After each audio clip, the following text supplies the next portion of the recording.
Okay, we're live. That's it. It's magic. We are live on Facebook, and I am pulling it up on my phone so I can see comments. So hello, if you are joining us right now, it says that there's a total of 0 people. So there's no pressure. Who's missing? Someone is missing. There's a total of 6 people. Joe. Okay. I'm back. When it went live, it killed me. Sorry. Let me click. I see you trying to escape this moment, Joel. I chickened out. So we are waiting for people to sign on. Please say hello if you're watching. I see Jana is on, so hello to Jana. While people are signing on, hi Chad. Why don't we share our communion elements? Let's see. Actually, hi Forrest. Forrest is watching. Okay, listen, Lyle, are you watching? If Lyle is watching, please bring me a pistachio because I don't have communion. All right, so what's y'all's communion elements today? Anyone? I've got water and a smoked almond. Water and a smoked almond. Boom. Chai tea latte and a piece of strawberry. Coffee. Coffee. And I've got a cracker coming. What did you say, Jessica? I have a cracker on order. On order. And Noelle, what do you have? Water and a cracker. And a cracker. So we're into nuts and crackers. Forrest has Topo Chico and a pita chip. Hi, Anna. Yeah, feel free to share in the comments your elements. I'm going to share a few announcements while we wait on people to sign on. Jana has coffee and pan dulce. Oh my gosh. Okay, so let's see. We have some announcements. Oh, okay. Lyle is now watching. Lyle, please bring me a pistachio. Let's see. I'm going to share some announcements. Go get your communion elements. There's a link to the guide. It looks like Jonathan. Did you share that link, Jonathan? Wow. Thank you so much. Yes. Okay. I'm about to share some links as well with our announcements. So I want to share that tomorrow we have a new book group starting led by Jet. It is Jesus and John Wayne. Someone put the subtitle in the comments. It's really long. Jesus and John Wayne book group meets tomorrow at 7. If you want to join that, maybe if Jed's watching, he can share the location. I'm not sure where the location is, but I do have a link. Second. Bam, there's a link. I hope that works. There's a link. We hope that you will join us for that tomorrow evening. Here comes my pistachio. I can hear it. It's magic. Oh my goodness. A whole bowl. This is a metaphor for abundance. Wow. Okay. I didn't even know I could ask for a whole bowl. Okay. On Monday is the book group, Jesus and John Wayne. On Tuesday, we have a Pride planning meeting at Lamp Post Coffee on Main Street in Round Rock at 7:30. Please come and join us. We're gonna make some basic decisions and get some things going for Round Rock's first ever Pride Festival, which is on June 4th. Please plan to attend that with our community. Along with that, we have a t-shirt and tank top campaign that we are doing to raise money in honor of Pride for Equality Texas, which is a great organization. Here's the link. I hope it works. If it doesn't, someone please throw that link in there. But basically, go buy a t-shirt or a tank top for your family, for your friends. Share it with anyone who you think would like it. It's our, Jordan designed this several years ago. It's our rainbow heart that says no exceptions under it. And we are bringing it back after several years of not doing a t-shirt for this special occasion. So don't forget to order and help us to reach our goal of 100 shirts for Equality Texas. So I hope that link works. I also want to remind y'all that next Saturday we're going for like a whole day hike and picnic and swim at Pedernales Falls. And I don't know if you can still get a day pass because I'm told they sell out quickly. But if you're interested, put it in the comments so we can help get you that information. Because if there are still day passes, we would love for you to join us. We have a good group of people going, and we're really excited about that. I also wanted to remind y'all that Matthew is on sabbatical for the month of May. We are just sort of letting him finish up some things for school, get some Air Force stuff finished up, and also get settled into his new home and homestead. So he is away for the month of May, but he will be back at the beginning of June. Let's see. Sorry, David. David says he works on both those nights. Well, just buy a t-shirt if you haven't, or share. Again, y'all share that link, share that campaign because people like those shirts. Okay. I have one more announcement, which is that we are so excited. Our Servant Leadership Council, which is our primary leadership team that oversees the strategy and the vision and the business of the church. We've been looking for new people to fill several open roles we have there. We were looking for 3, and like this bowl of pistachios, we were given 4 amazing people who have agreed to come on, and it is our recommendation this morning to share this with you all, and then as a church, we'll vote on it in 2 weeks. But those people are Becca here. Becca, give them a wave. Becca Holloway. Yes. And then Brittany Graves, many of you know, Tracy Henneke, and Jet Redmond Anderson. So in 2 weeks, we are going to vote on that per our bylaws of waiting 2 weeks after announcing a recommendation. If you have questions, please let me know, or especially let Erin know. Erin Zerba is the chair of our Servant Leadership Council, and we are just so excited to fill these spots. We haven't filled new spots since right before the pandemic started, so we are just really excited to move into this next phase with this team. And then I just want to say hello to all the people here on the screen. You can see they'll be introducing themselves throughout. This is Jonathan is here with me, our interim pastor of worship, and he'll be singing in just a bit. And then everyone else here is from our Metamorphosis cohort. You may have heard of Metamorphosis. It's a group we do twice a year. We hope any of you who haven't joined that are local would consider, because it's amazing, and you'll hear from them about that at some point. Join at some point. You'll hear from them today. But anyways, they have planned this service. They're all leading the elements, and I just think it's really cool.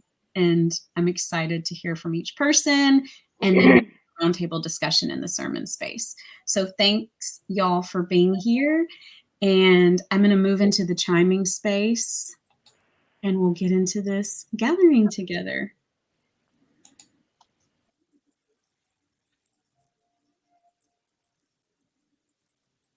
All right, y'all. So let's see. Here we go. Can you see me? There we are. So I just wanted to just say also before I chime the hour, I do want to acknowledge that it's Mother's Day today. And we love Mother's Day around here primarily because it's a great time to very naturally highlight the divine feminine presence of God in our lives. And we often use this day to highlight it, even though we hope to highlight it all the time, just as much as any other way that God's image makes herself known in our lives.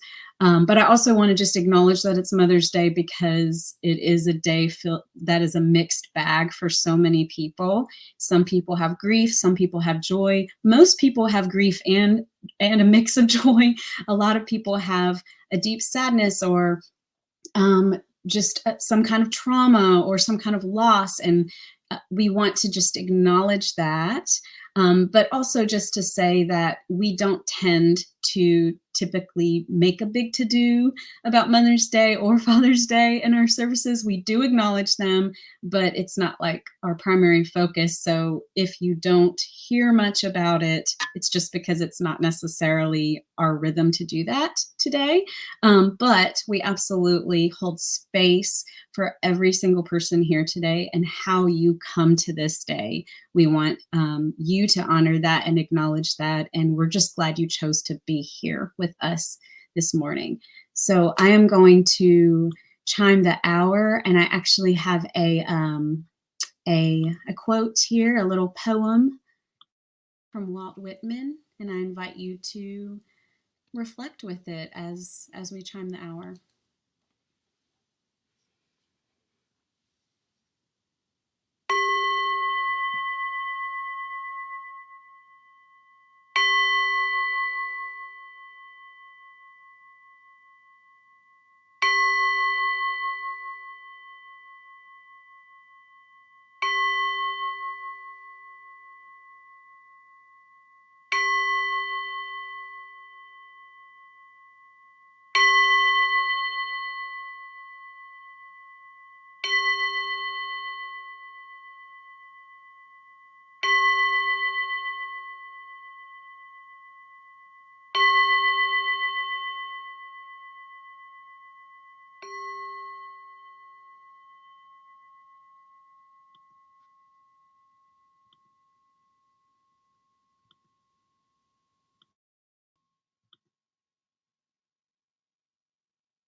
Are y'all ready for me?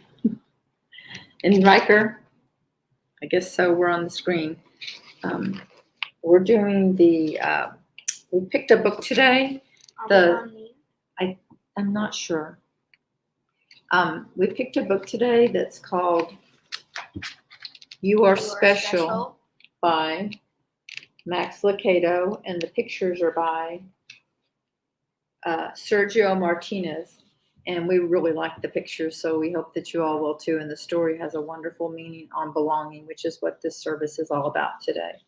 So it starts out by saying that, oopsies, that's not good.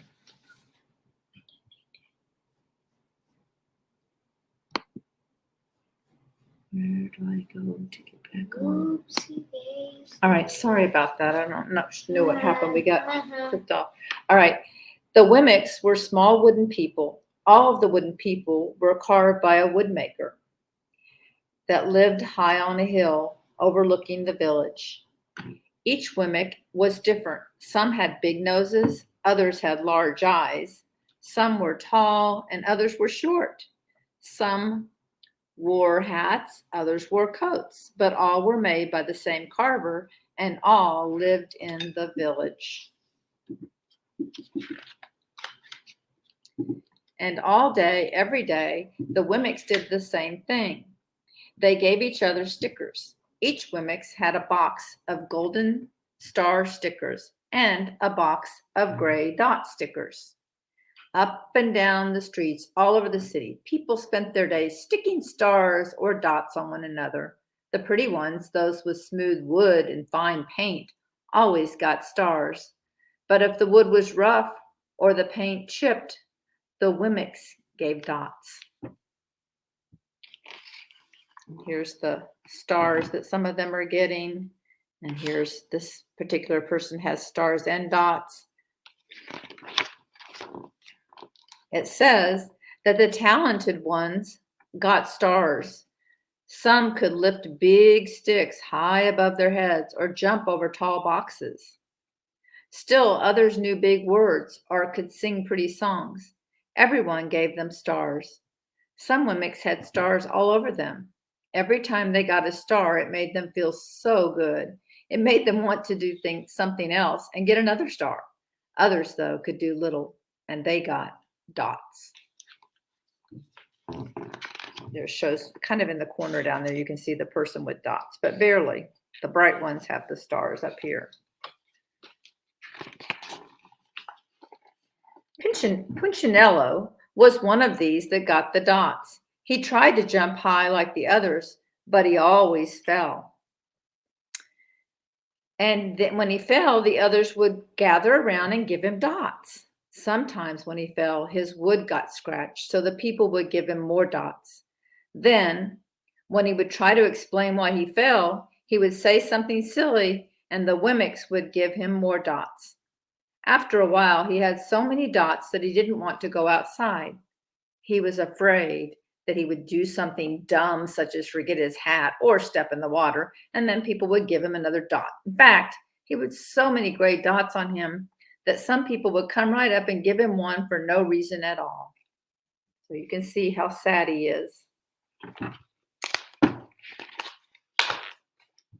He deserves dots, the wooden people would agree with one another.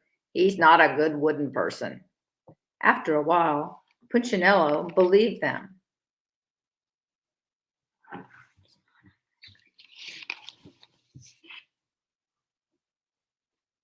I'm not a good Wemmick. He would say. The few times he went outside, he hung around other Wemmicks who had a lot of dots. He felt better about them. One day, he met a Wemmick who was unlike any he had ever met. She had no dots or stars. She was just wooden. Her name was Lucia. It wasn't that people didn't try to give her stickers. It's just that the stickers didn't stick. Some of the Wemmicks admired Lucia for having no dots, so they would run up and give her a star, but it would fall off. Others would look down on her for having no stars, so they would give her a dot, but it wouldn't stay either.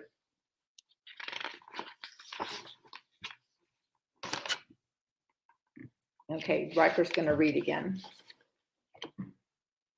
That's the way I want to be. Thought Punchinello. I don't want any marks. So he asked the stickerless Wemmick how she did it. It's easy, Lucia replied. Every day I go see Eli. Eli?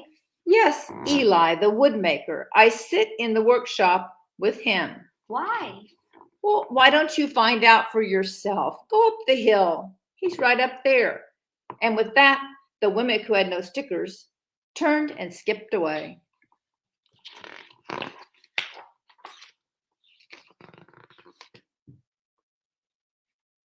But will he want to see me? Punchinello cried out. Lucia didn't hear, so Punchinello went home. He sat near a window, and he looked up at the moon and watched the wooden people as they scurried around, giving each other stars and dots.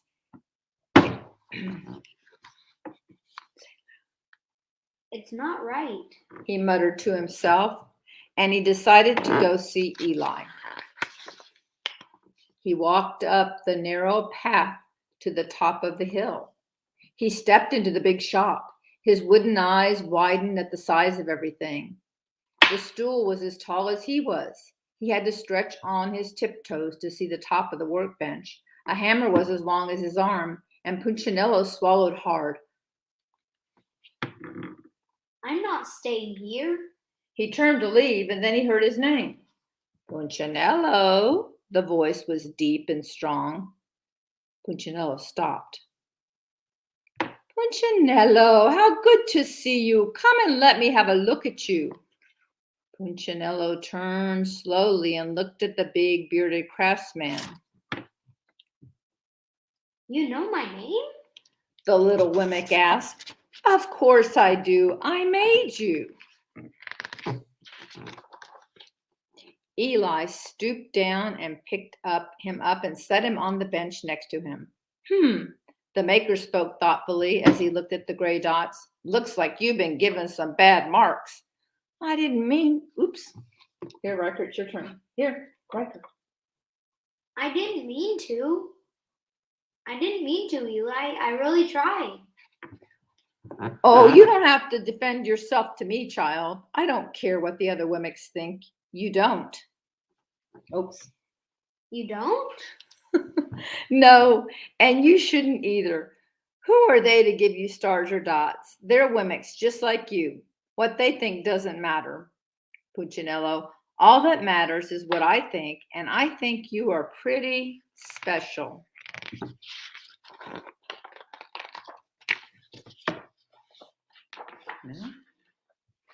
Punchinello laughed.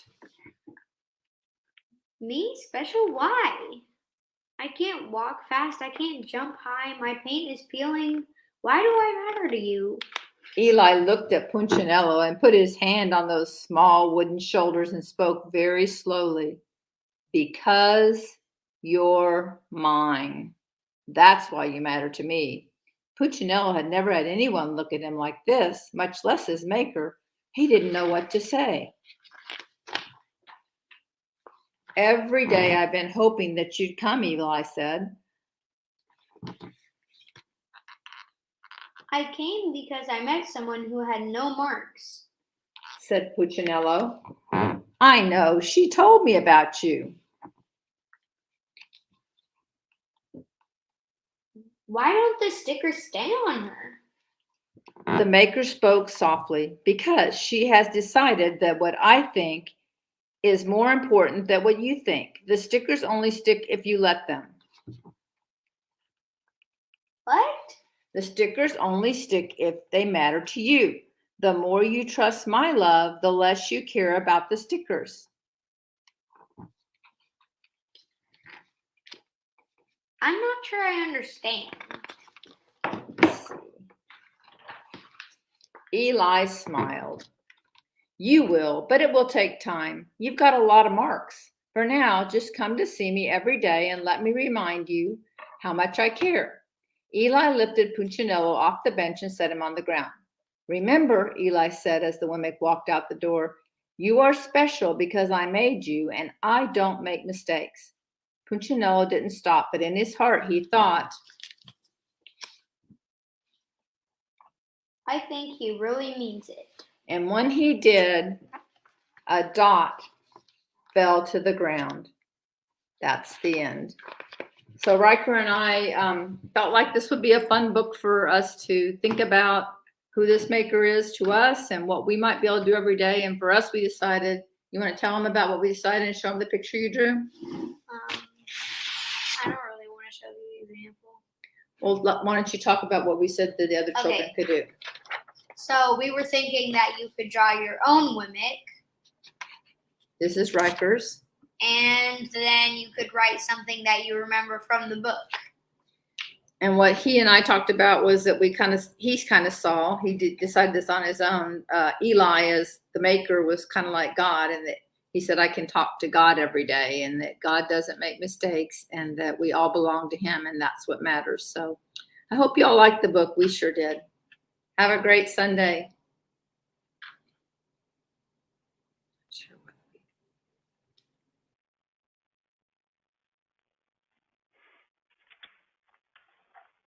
I'm Becca Holloway, and I'm going to be leading our Liturgy of Communion today.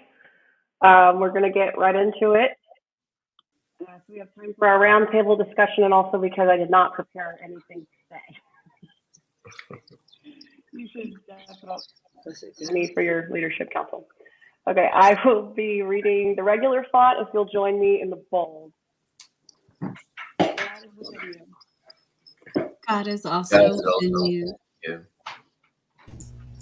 Lift up your heart. We join in the beloved community. Let us give thanks for the blessing of life.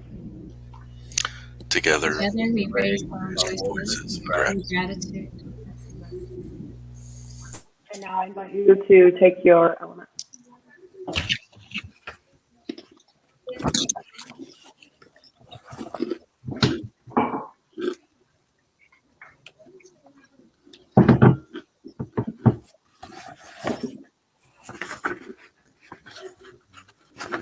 Great is the mystery of faith. Christ has reimagined death, and we join him in bringing heaven to earth.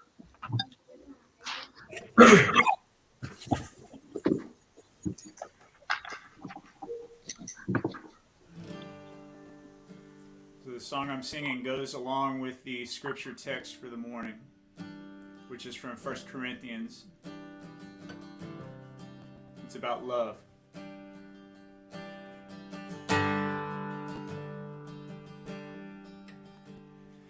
I Googled love the other day, just curious what people would say, and it's sad what some people think love is. Wikipedia says an emotion. Some lady is selling a potion on eBay. Oh, it's sad what some people say. True love is a miracle you don't see every day. Its worth can't be measured on love calculators. It's always patient, always kind. The love I sing of is not the world's type. It's never ending, not easily angered. It lays its life down for friends and strangers. True love, I found true love. True love, I found true love. I tell you this, love's not a commodity, and to some people it's only a fantasy. It's sad what some people think love is. No record of wrongs is found in love's memory. Your grace and love washes over me. I'm glad, oh, that I know who love is. True love is a miracle you don't see every day. Its worth can't be measured on the love calculators. It's always patient, always kind. The love I sing of is not the world's type. It's never ending, not easily angered. It lays its life down for friends and strangers. True love, I found true love. True love is a miracle you don't see every day. Its worth can't be measured on love calculators. It's always patient, always kind. The love I sing of is not the world's type. It's never ending, easily angered.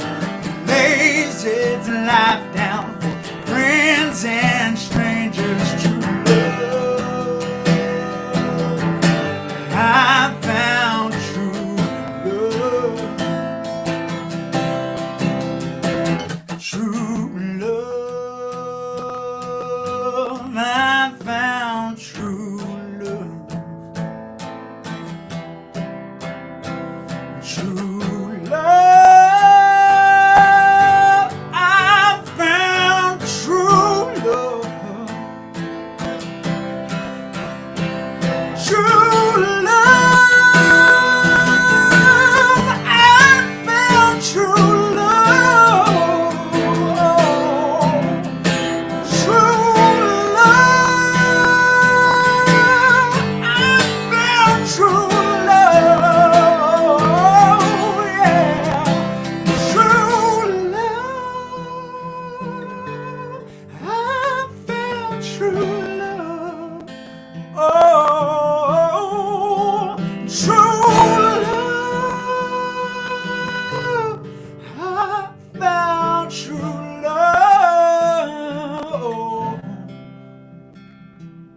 I grew in love the other day, just curious what people would say, and it's sad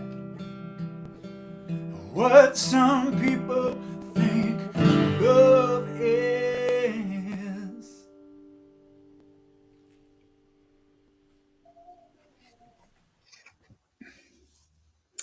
Hi, I'm Jessica Devon, and I will be reading the scripture reading, 1 Corinthians 12 through 27. One body with many members, for just as the body is one and has many members, and all the members of the body, though many, are one body, so it is with Christ. For in the one Spirit we were all baptized into one body, Jews or Greeks, slaves or free, and we were all made to drink of one Spirit. Indeed, the body does not consist of one member, but of many. If the foot would say, because I am not a hand, I do not belong to the body, that would not make it any less a part of the body. And if the ear would say, because I am not an eye, I do not belong to the body, that would not make it any less a part of the body. If the whole body were an eye, where would the hearing be? If the whole body were hearing, where would the sense of smell be? But as it is, God arranged the members in the body, each one of them as he chose. If all were a single member, where would the body be? As it is, there are many members, yet one body. The eye cannot say to the hand, I have no need for you. I have no need of you. Nor again, the head to the feet, I have no need of you.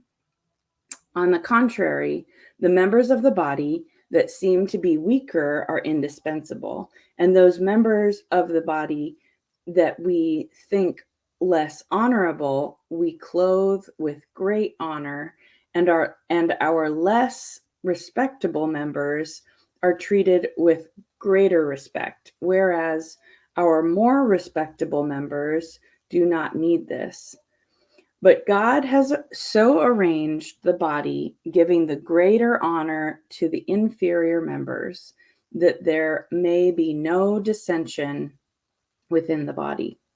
But the members may have the same care for one another. If one member suffers, all suffer together with it. If one member is honored, all rejoice together with it. Now you are the body of Christ and individually members of it.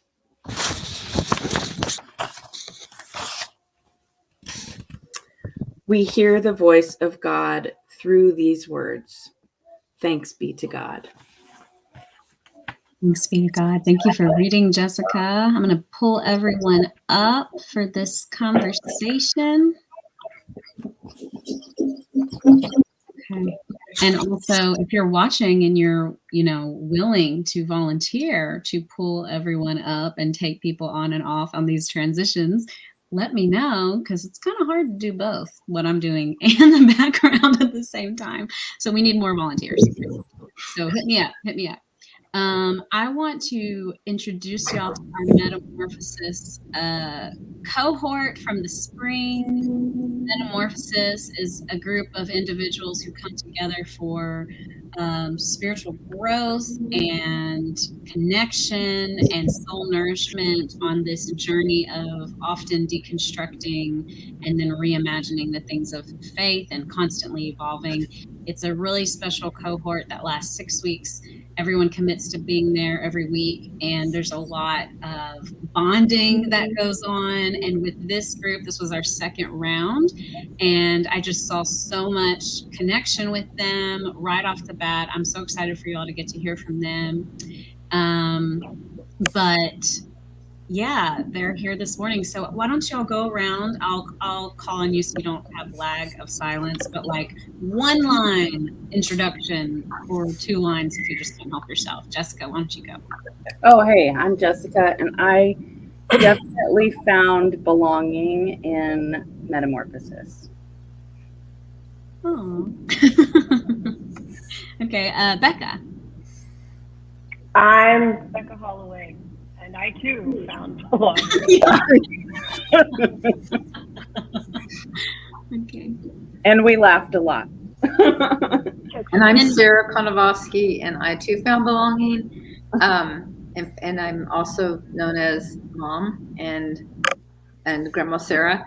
But I found so much more of who I am working with all these wonderful people that I think, kind of like the sermon was read, feel a part of. It's pretty cool. Thank you, Sarah. Joel, did you share? I'm Joel. I found kinship and camaraderie as we shared our different paths and experiences. So, yeah. Thanks, Joel. I'm Noel Balasingham, Peace Family. I'm really excited to be here. I found just honest, down-to-earth people to really kind of struggle and search and question with, and it was awesome. Thanks, Noel. If when you Noel, get to know Noel/Noel, you will hear this full story about his name. But we're so glad you're here. I'm glad all of you are here.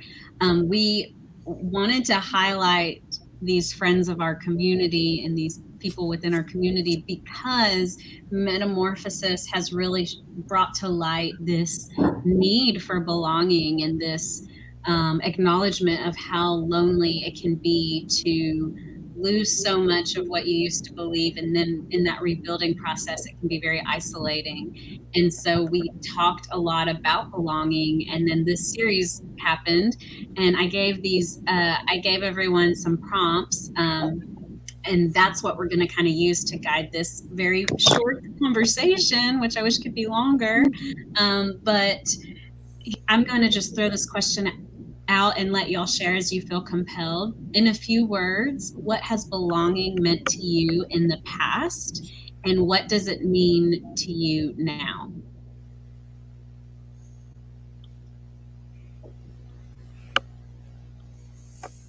Talk. I would say belonging has meant to me in the past. Sometimes I did, and sometimes I didn't belong, and it's sometimes sort of an out there happening to me thing rather than something that I caused to happen. And so joining Metamorphosis for me was an action that I took to really plant myself in the community of Peace of Christ. And I feel there was definitely a shift for me in terms of, like I would show up at church, but sort of still feel like an outsider, even though you might not have felt that you were making me an outsider. I still was feeling like an outsider, and that it was hard to plug in. And so joining Metamorphosis was really an action that I took to plug myself in and feel a part of and belong in. I'll piggyback on that too, in that when I was looking for weeks that it was coming up, I kept thinking I'd really like to do that, but I don't think I would fit in. That's kind of been my sense of belonging since I was a little child. Even I had 5 siblings, and I was always just kind of feeling on the outskirts, and kind of found myself wanting to fit in, kind of like was mentioned, and I would put myself in those positions, where I was I wanted to be with what I thought were the cool kids, whether it was in kindergarten or junior high, when I really kind of went off the rails a little bit till I was a young adult. and even at church, like you just said, I would just do things and volunteer for things that meant something to me, but I'd always kind of feel like I wasn't a part of. Again, I know that other people didn't see me that way. That was something I've dealt with all my life. But I think this deconstruction and being able to reconstruct through the program of Metamorphosis has given me that sense of belonging. I think us as a group grew together, and we each had those special pieces of who we are that we could see how important each of us are to make this group who we are. So yeah, it's been very helpful for me. Yeah, I know. For me, belonging in the past has always been kind of connected to, the family that I'm in, or the church that I'm a part of, or the school that I'm at. So it's always the group of people that I'm spending time with, but have like a communal thing that we're going after. But as I've gotten older, what I've discovered that has made belonging so much more, powerful and meaningful to me is just realizing that I find belonging when I get to let someone fully into my heart, and when I am allowed entrance into another person's heart. And that kind of conversation, that kind of honesty, that kind of vulnerability creates an immediate sense of belonging. And we don't actually need to be part of this or that together. There is a belonging that we discover just by finding each other in our hearts. And Metamorphosis was, this incredible experience of that, where each individually is so different, and we have these different experiences, thoughts, histories, but in honestly expressing where we're at and what we're going through and the ideas that we're trying to make sense of, there was just this closeness, this belonging that happened just as a matter of us letting each other in, and just as a matter of us pursuing each other, trying to enter in. And when we created that space, there was so much belonging, there was anchoring. And wherever I've ended up in my continued spiritual growth, it feels stronger. Not because I figured out all my answers through Metamorphosis, but very specifically because I realized how not alone I am, how connected I am, how okay and honest my questions and struggles are. And so it gave me this grounding that came from the belonging that was a result of the kinds of conversations we were able to have in Metamorphosis. And so I'm really grateful for that experience. Yes to all that. I have always felt like in the past, y'all hear me very well? James said I was really quiet. Okay. In the past, I think belonging meant for me that everyone likes me and that I make everyone comfortable. And that means, people pleasing and all that toxic stuff. But I feel like in this community and in this group specifically, there's no need for that. Like, I felt like I was able to be my fiery, angry self at times. And I never felt like I was being judged or nudged, and I think that's why we connected so well. And our group specifically, we still want to see each other and we talk. And I think that's why it went so well for us, is because of that allowing.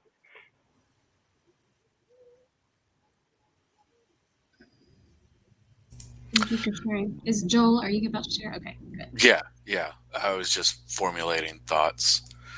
I guess in the past, belonging meant something very specific. And as I started my deconstruction journey, it wasn't so much about where I belonged and why, but realizing that all my old definitions of other people and other beliefs, I didn't like where I was told they belonged. And as I overturned and challenged the belonging of this person's experience or this group of people's experience, it eventually revealed to me that I also no longer belonged in that old way of thinking in that old definition. So I guess metamorphosis for me, and really Peace of Christ in general, has been about being in a group of people where I belong, not just because of what some structure of thinking or some paradigm tells me where I should belong, but because I belong there because I genuinely care about the people. I feel I share very important values and perspectives with these people, and that even though we have very different experiences and maybe we're even going in different places with what we believe now, even though all of that's different or undefined, we still belong together. Bless you. Thank you. Thank you so much for sharing, Joel, and everybody. Did everyone get to respond to that in a way they wanted? Anything you would add? Okay, so our next prompt has to do with the last sermon we had on I think it was like April 24th that Jonathan preached, called Belonging Before Belief. And if you haven't listened, go on our podcast. It was such a good sermon. But I wanted to piggyback off of that, since we are in this belonging sermon series, and ask, when have you experienced belonging before belief, if at all? And I really feel like that Joel was just speaking on that. So let's just continue that conversation.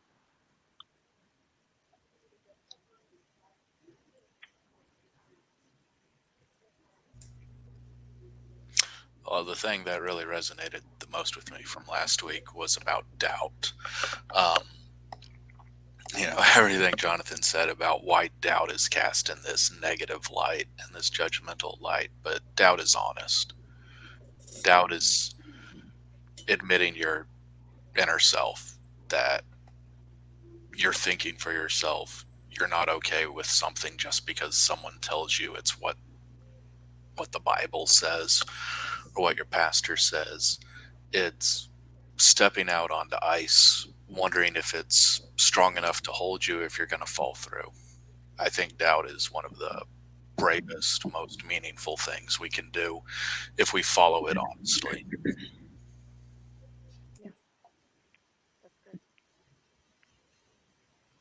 I think it takes courage to jump in without. It reminds me of in recovery, in my AA work, fake it till you make it, and just jumping in before I know that I'm gonna be caught, and I experienced that with Metamorphosis because I didn't know. I mean, I showed up with a group of strangers and didn't know if I would like them or connect with them, or so I just had to trust before I knew anything about it. So for me, it's sometimes about taking action. And I think that's about service work, right? That taking that action to make a difference for other people gets me out of my head and into, this body of being, like I was reading in the scripture, right? That we're one being. And that's what I felt when we showed up on that first night, and we just connected and became one in this new group. And if I hadn't had the courage to take that risk and step out on a limb and say yes to Metamorphosis, I wouldn't have known that deep belonging. It's not something that I can know before I jump in. I have to actually step into it, take the action, and that just takes courage. Yeah.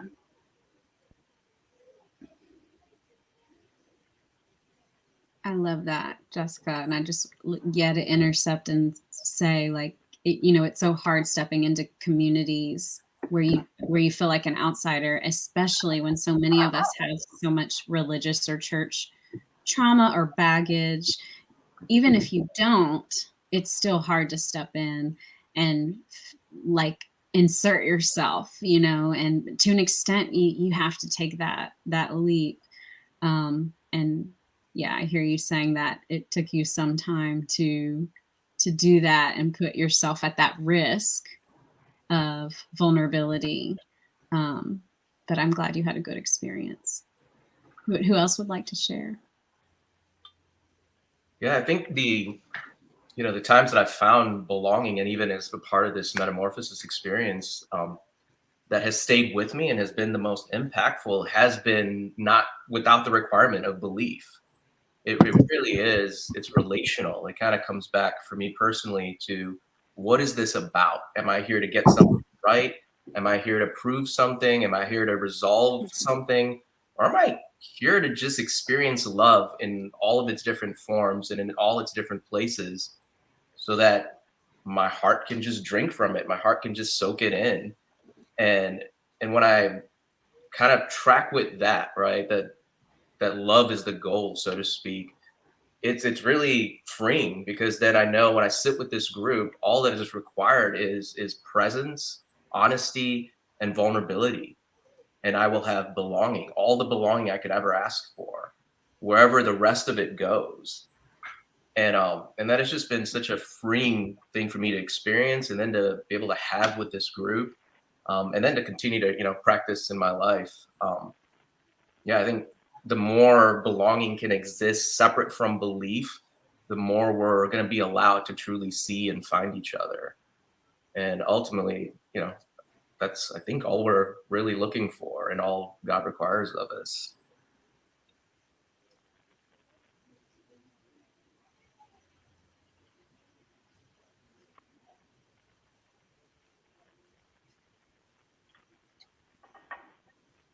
Thank you for sharing. Okay. Beautiful insights. I wish I was not on this screen right now so I could be like taking notes, because that's how Noel is. He's always trying to make us take notes without meaning to. Cry. You guys try to make us cry also. Yes. How dare we make you cry? That's rude. Well, moving on. How would you describe, I keep referring to metamorphosis, I keep trying to explain it. How would you describe what metamorphosis is exactly?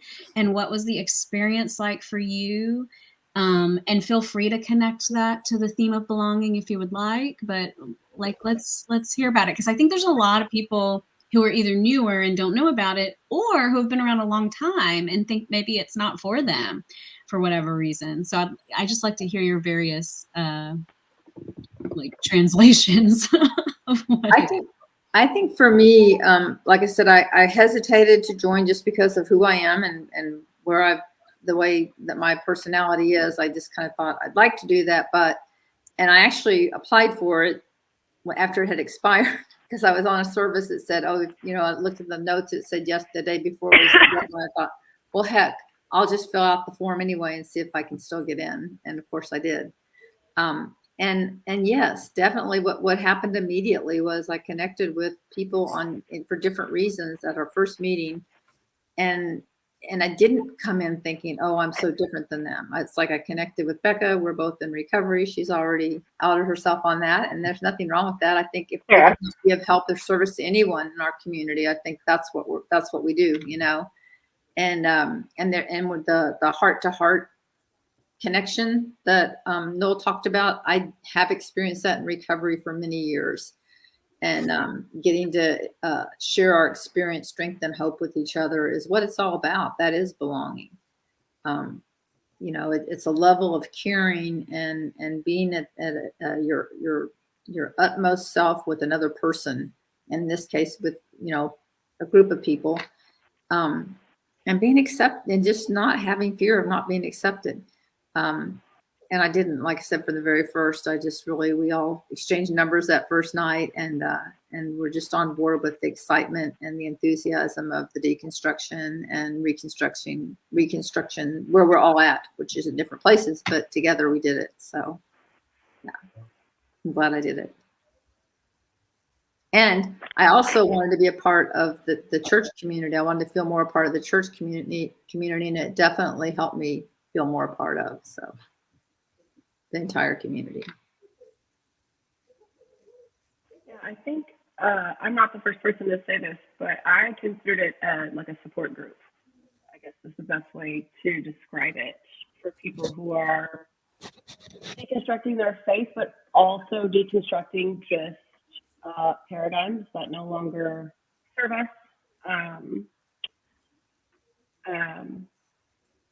But yeah, I do think that I just wanted to say, I don't think any of us, the five of us, are in the exact same place theologically or spiritually at all. And it started that way and it ended that way. So I don't want to, I don't want anyone to think that the goal of this is uniformity or anything like that, so much as just a place to share and be honest and grow in our own ways. I think that's an important thing to consider. Also, I just wanted to specify it is Jessica that's in recovery also, not me. You see me with a drink, I have not relapsed. I'm in recovery. I admire you both very much. And I've learned that's another thing too, is we have two people in our group that are in recovery, and that brought such an interesting perspective to the group also. And I just love that because our faith community values that belonging before belief. We're able to have that, and we're able to get so much insight from each other that was so valuable. Yeah, I love what you said about it's not about uniformity. It's really about like fully expressing ourselves individually and coming together in that, and looking for the similarities, but that rich vulnerability that comes from the safe space to show up and speak your truth, my truth. My unique experience is that I didn't come from a spiritual, like any religious background. And I've just been seeking a place to be at home in a spiritual community on my own for my whole life. So I was different from the other four in that way. But what I discovered was Metamorphosis is not only about deconstructing faith trauma or background or belief. It's about deconstructing any system or anything that society created, a structure that keeps me from belonging. Like what's standing in the way of me feeling at home and knowing who I am and what I stand for.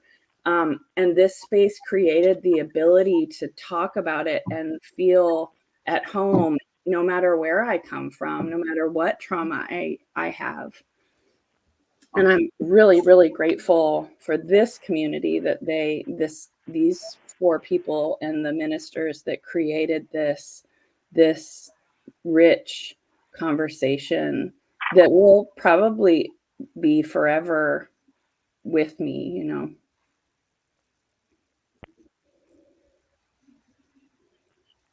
Final thoughts. I can't believe I'm saying this, but final thoughts from who hasn't shared this prompt.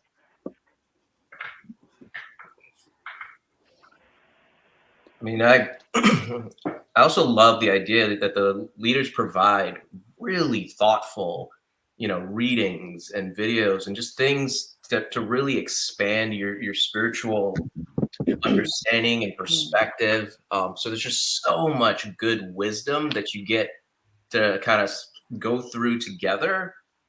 But again, holding a position that none of you have to end up in the same place. Everyone just needs to come through it as honestly, as openly as they actually are, and how they receive it and what stands out and what doesn't. and that the goal is never for us to try to come to the same place, but to dive into these really thoughtful things that expand our spiritual realities, but then allow us to navigate that from our own hearts so that we can honestly keep moving towards something that truly resonates, is truly life-giving, and ultimately a freeing spiritual experience. It's not taking on this loaded, readings or things that you walk away feeling weighted. You end up feeling freed up and yet spiritually grown, right? So it's an incredible process of getting to meet while at a personal level still ending up in a place where you feel lighter. And I think that's the kind of the brilliance that I experienced in Metamorphosis. And I really appreciate that.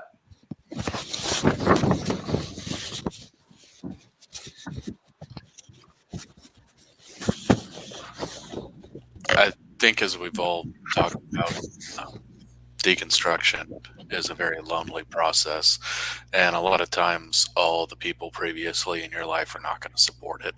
They're going to do their best to sway you from it and get you back safely to the paradigm you're trying to leave.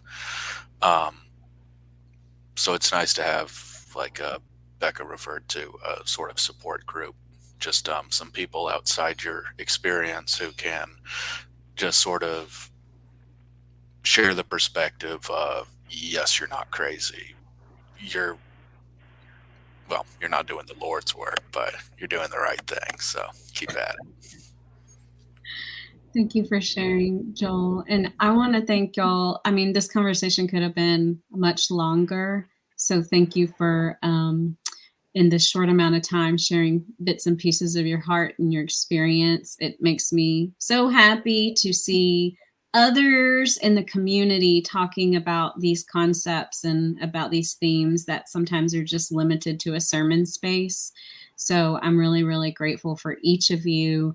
Y'all just expect to see much more of all these people because they have just jumped into the deep end in this community at this point, and you're just going to be seeing a lot more of all of them, and I'm really excited. But let's move on. Oh, Jessica, let's see. Okay. Did you want to say one? Feel free to reach out to me, at least, if you have any questions about Metamorphosis directly. Yes. I'd be happy to share more. Absolutely. Yes. Please feel free to reach out directly to Jessica. Yes. All right. Well, Joel is gonna transition us into the last couple of moments together. But thank y'all again so much. All right. Litany for summer.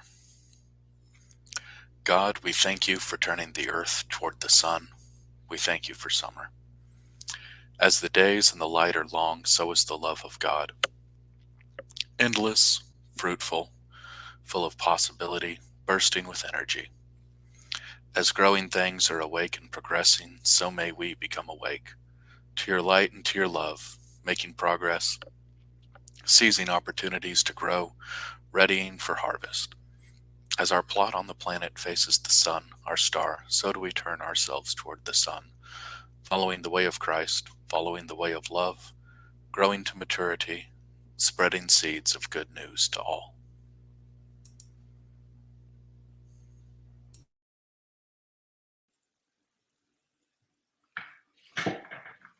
Peace, family. Would you join me in the benediction? This day is an open road, stretching out before you. Roll down the windows, step into your life as if it were a fast car. Even in industrial parks, trees are covered with white blossoms, festive as brides, and the air is soft as a well-washed shirt on your arms. The grass has turned implausibly green. Tomorrow the world will begin again. Another fresh start.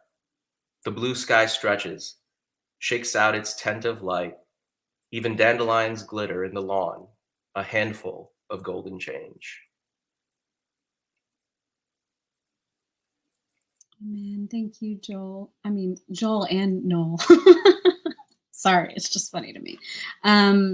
I want to say goodbye officially to everyone and enjoy your week. But I also just wanted to say, if you have any questions about Metamorphosis, you can DM us or DM me, or like Jessica said, you can ask them. But I mean, in terms of future information, we won't have another cohort until the fall. So stay tuned for that. But in the meantime, if you want to jump into any other of our authentic and meaningful forms of community, we actually have a lot going on this month and a lot planned. So reach out so I can tell you how you can experience this wonderful belonging that comes before and supersedes any kind of belief systems. We love you all, and we will see you, some of you on Monday for book group, some of you on Tuesday for pride planning, some of you on Saturday for hiking, and some of you next week on our next online gathering where we'll continue this series. So everyone have a good rest of your day, and happy Mother's Day and sacred Mother's Day for those of you holding space in all of the unique ways you do today. See y'all later.